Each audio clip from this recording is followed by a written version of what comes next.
Hey y'all, I'm Eliza. Welcome to Different Church's YouTube campus. While you're here, go ahead and subscribe and turn on your post notifications. And don't forget to follow our Facebook, Twitter, and Instagram. And if you're feeling led to, go to dfrnt.church and hit the generosity tab. And from wherever you're watching, I hope that you get something from this video and you come back next week and watch.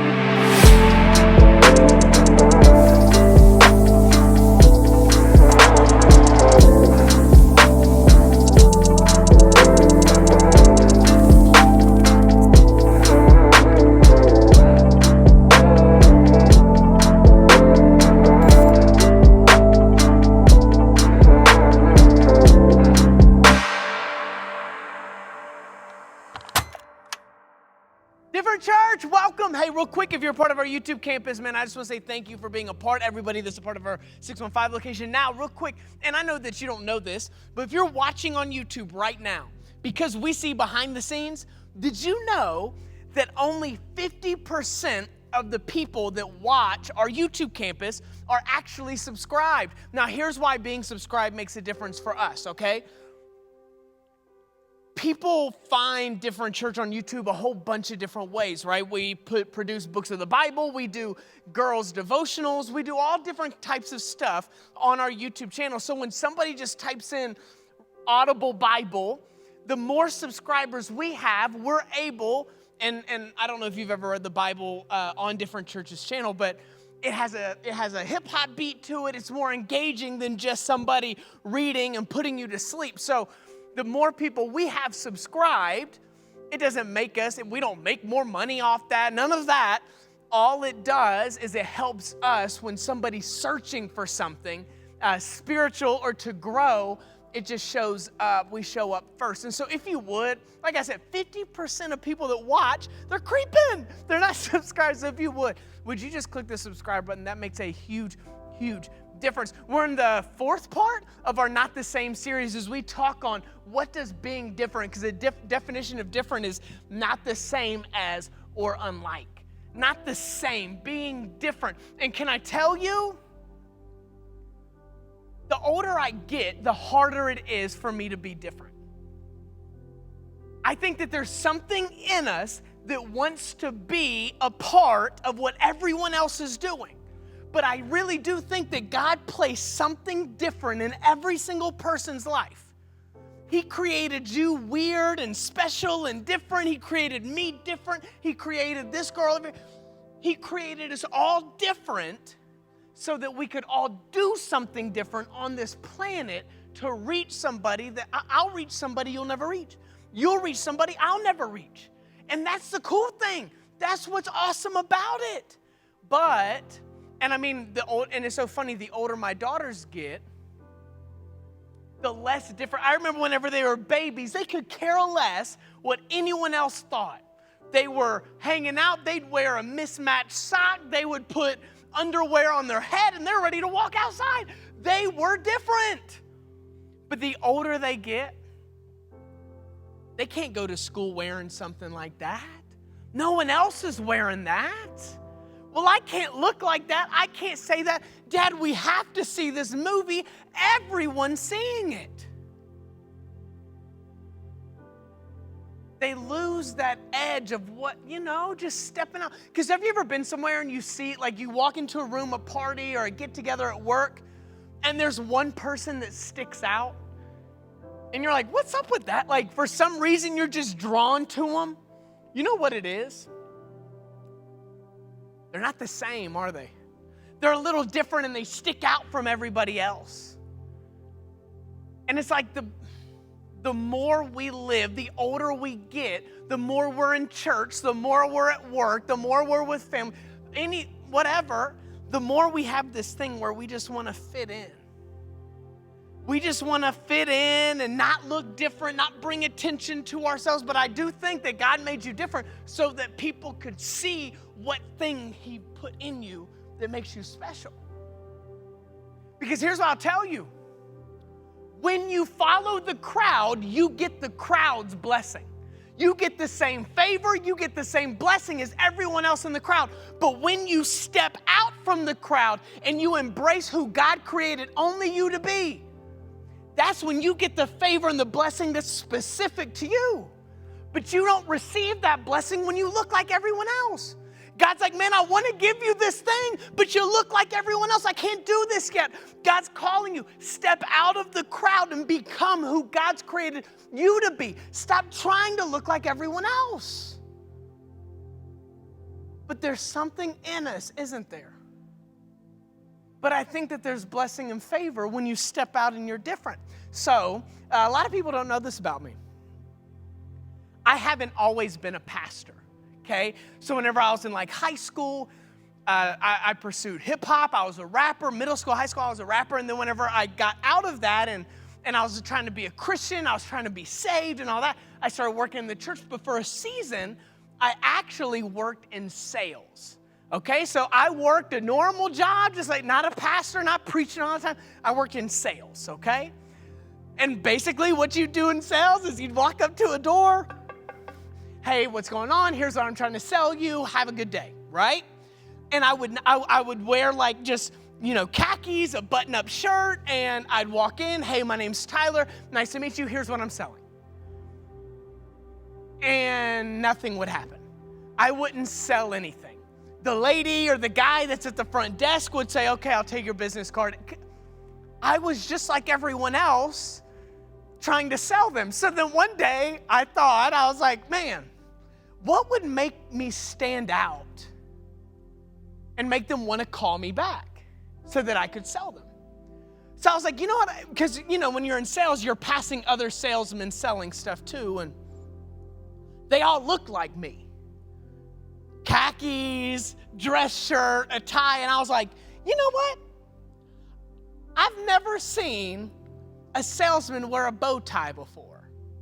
And then I was like, even more than that, I was like, I've never seen them wear like a bright bow tie. And then I was thinking like, okay, if I wear this bright bow tie and I walk in and I say hi, when I call the lady back to try to sell them, and if you're in sales, you know what I'm talking about, and I go back and all I have to say is, well, hey, I'm actually the dude that had the green bow tie. And can I tell you, so I went on Amazon and I bought like a pack of like 30 or 40 of them, okay? They had like crazy designs, all that stuff. But can I tell you, it worked. I walked in the first day before I even sold the lady. I just walk in and she goes, that is the cutest bow tie I've ever seen. It was like a pink bow tie. And I was like, hey, oh, thank you so much. Yeah, man, I've always worn bow ties. Hey, by the way, here's what I sell. And then when I called them back, I started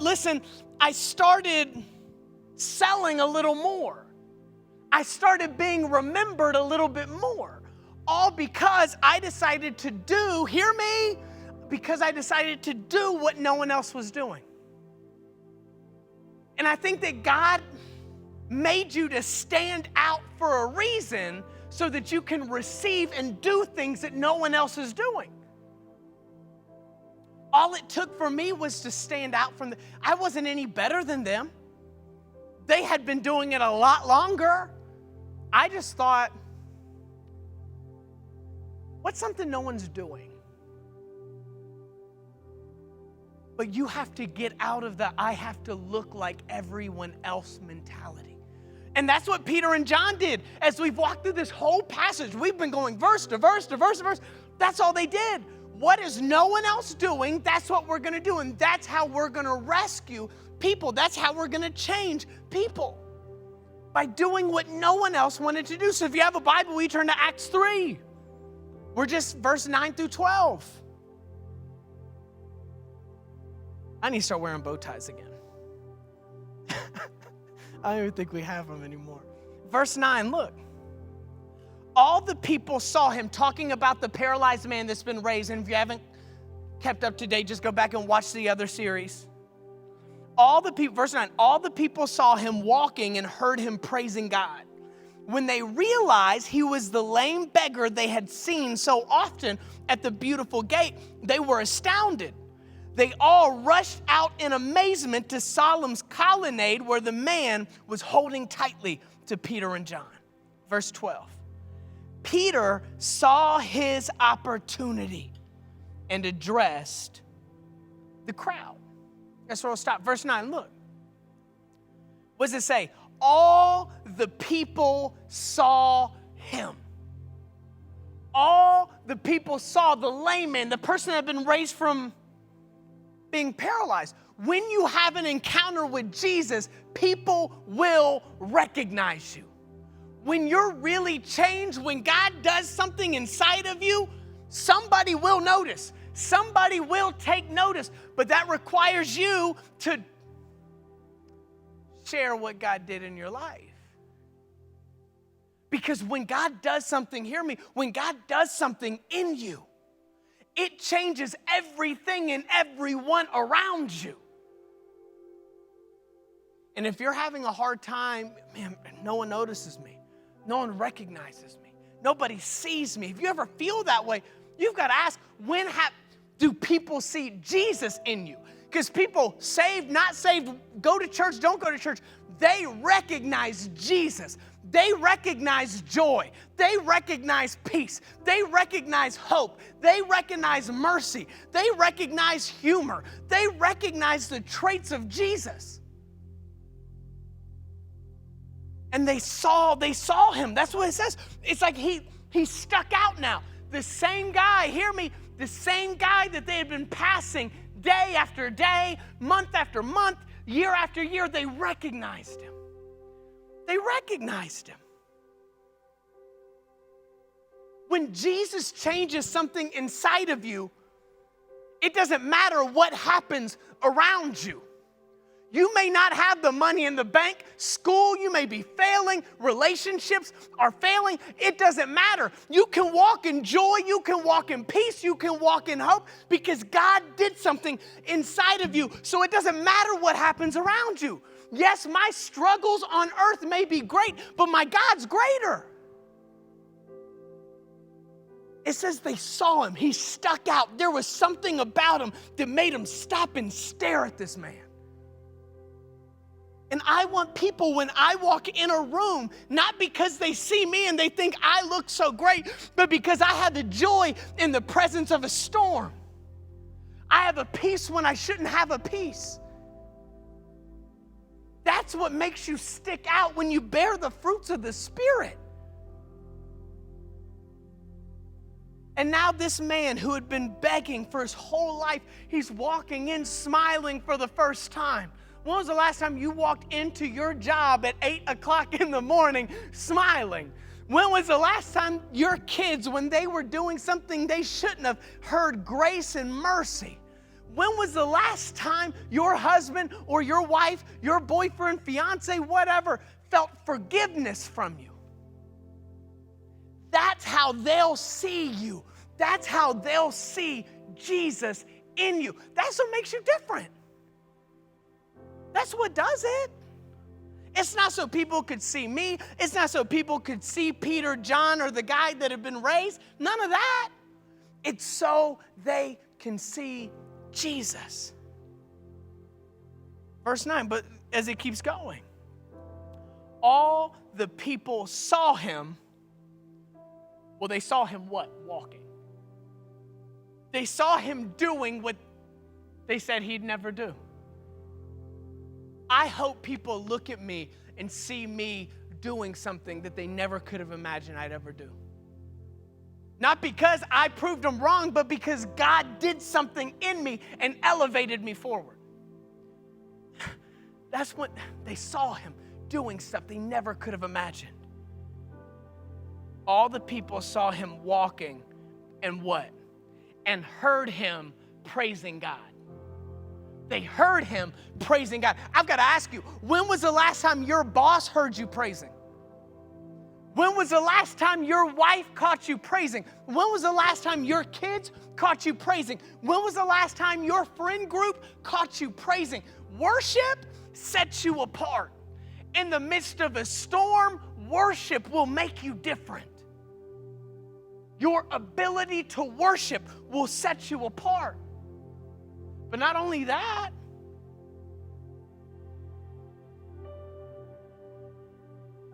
praise will open doors into your life, but they will not open doors you have no business being in. So often we worship to get a relationship we had no business being in. We worship to get a job God doesn't want us to have. We worship to get the money that God's not interested in that. When you worship, it brings you closer to the heart of God, not closer to the things you want. Because the closer you get to God's heart, the more you'll know what door you really need to be opening. Praise opens doors.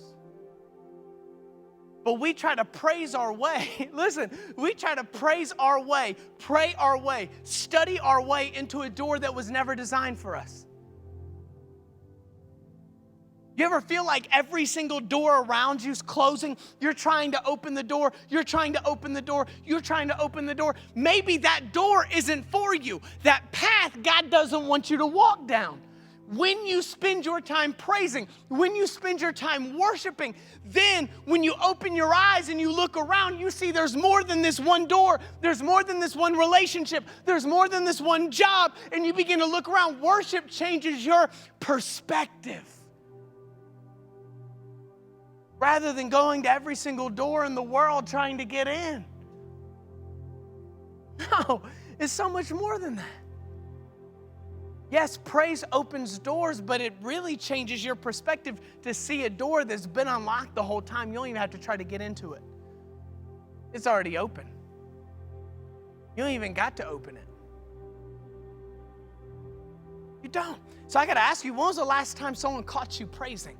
Someone caught you worshiping in the midst of your trouble, in the midst of your anxiety and your stress and your doubt. When have you praised? When have you praised? Because verse 9, all the people saw him walking and heard him praising God. When they realized he was the lame beggar they had seen so often at the beautiful gate, they were absolutely astounded. And what did it say? They all rushed out in amazement. The same man that people passed day after day now has people rushing towards him. People want to see a move of God. They want to see that. But it takes somebody to step out and begin to praise. It takes somebody to step out and start sharing their story. You know why they want to come see it? He was broken, now he's healed. He was sick, now he's made new. But we don't share our stories at all, do we? Because we don't want to look out of place. I don't want people to know what I really go through. The trauma you've been through is to help heal somebody else. Don't allow shame and guilt to keep you from sharing your story. Your story is the most powerful thing you own. But the moment you allow shame and guilt, and I can't share what I've been through with somebody, you're not only hurting yourself, you're hurting somebody else that God has destined for you to meet so that you can share your story with them, so they find hope, so they find peace, so they find grace in your story. But every day we walk around not sharing anything, and we wonder why people don't. You know, growing up, I used to never, and if you know my story, you know it. And I was in a car accident. My brother, my best friend, passed away, so I would share it a bunch right at the beginning. I got so tired of sharing. I wanted people to know more about me than just that. But whenever I stopped sharing it, opportunity stopped happening. And maybe somebody can relate to this. Right when I stopped sharing my story, opportunity stopped happening in my life. And I was robbing not only myself, but I was robbing other people of finding healing the same way I found healing. And I want to encourage you wherever you are, there's nothing more different than being vulnerable, than being honest, than being transparent about what God's brought you through. But don't allow shame, guilt, or your need and desire to be more than your story. You're always going to have a scar. That's what scars are. I have scars all over my body. They show healing, but they never go away, and they're not supposed to go away. Why? They're designed for somebody to ask, well, how'd you get that? How'd you get that scar? And then you get to share your story with them. Scars open up the ability to share your story. So what does it say? They all rushed out in amazement to Solomon's colonnade where the man was holding tightly to Peter and John. Verse 12, and we're done. Peter saw his opportunity. Good or bad, there's always an opportunity. God's always setting you up. You get a raise at work, that's an opportunity to share what God's doing in your life. You get fired at your work, that's an opportunity to share somebody. God's got something more for you. There is always an opportunity that you have. You've got to ask yourself, am I going to seize the opportunity? Am I going to take advantage? But I also don't think that we pass opportunities because we want to. It says Peter saw the opportunity, meaning he had to have eyes to see the opportunity. If opportunities are all around me, maybe there's something wrong with my vision. And actually there is.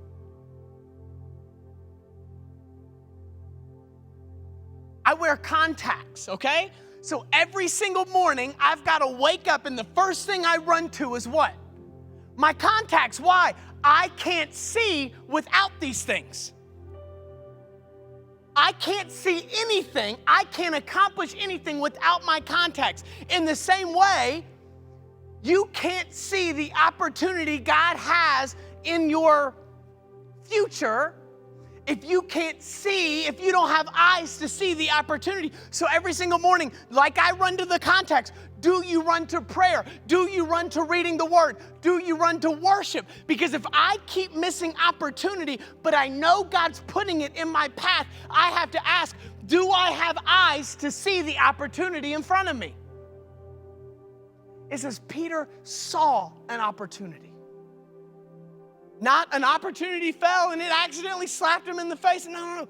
Peter saw the opportunity. Do I wake up every single morning looking for an opportunity to share my story? Because what do you think Peter and John did right after this? They shared their story. They shared what Jesus did on this earth. And everything God's done into your life up until now is setting you up for an opportunity to share your story, to share what Jesus did in your life. That's it. Everything. But you have to see every person you come into contact with as an opportunity to share what God's done in your life. Everything. That's hard. Seeing opportunity, sharing my story, being vulnerable, being open. But that's what God created you for. That's what he created you for. And that's what I want to pray for you. That in this season, that you wouldn't try to fit in with everyone else, but that you would really step out of the crowd and become everything God's created you to be. But in doing that, you would seize opportunity that no one else has ever seen before. All because you decided, I'm not going to be like everybody else. I don't want to be the same. I want to be different. God's done something different in my life, and I'm going to share that with every single person I come into contact with. Not so they see me, not so they see how cool I am, not so they see how good I am. No, for them to see my Savior, Jesus Christ. God, we love you. We thank you for everything that you do in our lives. I thank you that you saved me, that you made me new, that you changed me, that you've worked in my life. And God, I pray that I would use every opportunity I can to spread your message, to spread your story of what you've done in my life. That I don't take it for granted how you saved me. God, I love you. We love you. And we pray that the rest of our lives, the rest of this week, the rest of the day, we use as an opportunity so that people can see you in a new and a real way. We love you. We praise you. We honor you. We give you all the glory. It's your name we pray. And everybody said, amen. Hey, what's up? My name's Tyler, and you are a part of our Different Church YouTube campus. And I just want to say thank you. I'm the pastor here. And here's a few things that you can do to stay a part. 1, subscribe and hit the notification bell. Be alerted anytime something drops or releases. We want you to be a part. We want you to be encouraged and inspired and figure out what your different is. But maybe you want to tell your auntie, your uncle, your cousin, whoever.